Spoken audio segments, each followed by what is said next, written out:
Hello Anashe, today I would like to speak with you about the magical powers of the Oleander.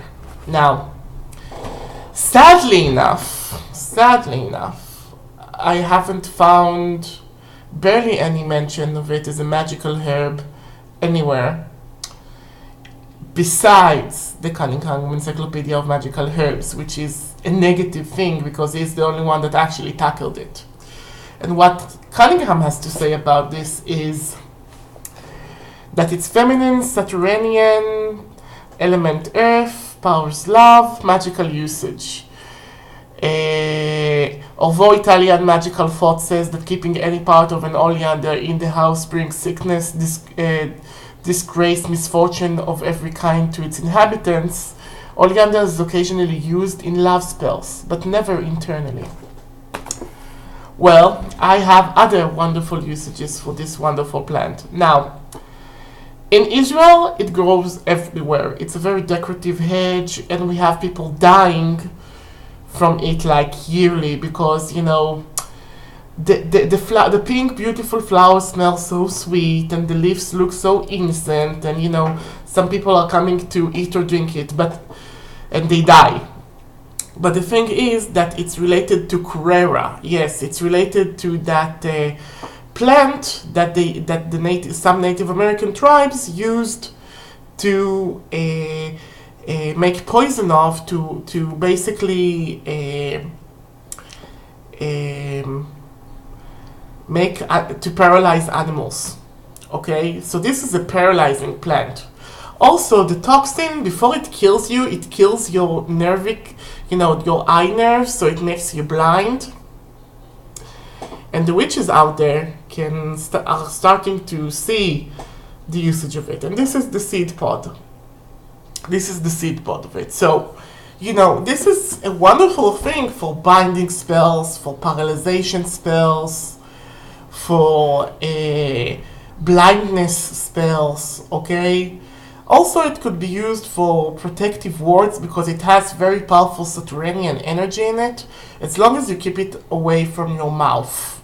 Okay? Now, there is a story in Israel that says that went like this, and I heard this from a traveling, when I was traveling. This is not a story that, I read anywhere, and it said that, during the time of the Great Rebellion, there was this troop of Roman soldiers that disappeared all the way from, its track in the Judean desert, never to be found, and years later it was found.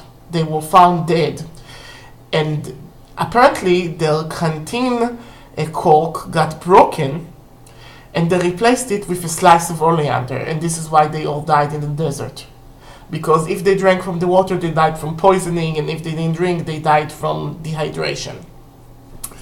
So this little slice of herb stopped the whole soldier troop. So this could also be good for low keep away spells, okay, and other things. But my favorite usage for it is, and no, I won't use it for love spells unless it's like binding love spells. What you do is you can open this up here. Let me open this for you. Okay, this is that pod's like sitting here in the computer for months now. When it opens up, it has seeds hidden in it. You see, the seeds are in here, in the inside of it. And the seeds,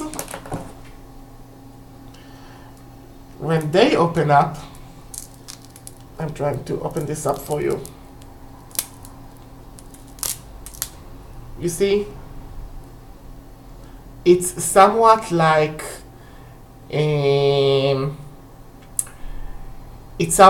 dandelion seeds, meaning that they fly, and as they fly, the plant could seed itself everywhere. Okay.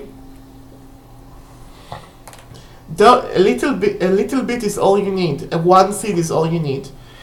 Ancient Egyptian folklore teaches us that mix a pinch of alum, which is like aluminium sulfate, and some turmeric, and burning it as an incense would allow us to see who is the fifth. But add a little bit of this and add those 3 ingredients into a sachet, and this is a great protection from theft, because you can enchant it that the hand that wants to pickpocket you would like paralyze in mid-air and prevent theft, the theft of your belongings. So Oleander is pretty much, you know, if I'm like taking something from Palo Mayombe, this is pretty much the Israeli Palo Muerte, the plant of death. And death has a good face and a bad face. It could kill you, but it can also kill the bad stuff you don't like, and so it's a very powerful banishing herb. And it's such a pity I don't see more people use it, because this is really a wonderful herb that could be used by anyone, and I saw it in the US, you know, I saw pictures taken of places in the US where it grows, I saw it in Japan, I saw it all over the world where it's used as a hedge. So go search for Oleander, take some of its pods respectfully, wash your hands after dealing with it like I'm about to do now, and be safe, and enjoy that as a magical binding ingredient. Goodbye, and thank you for listening.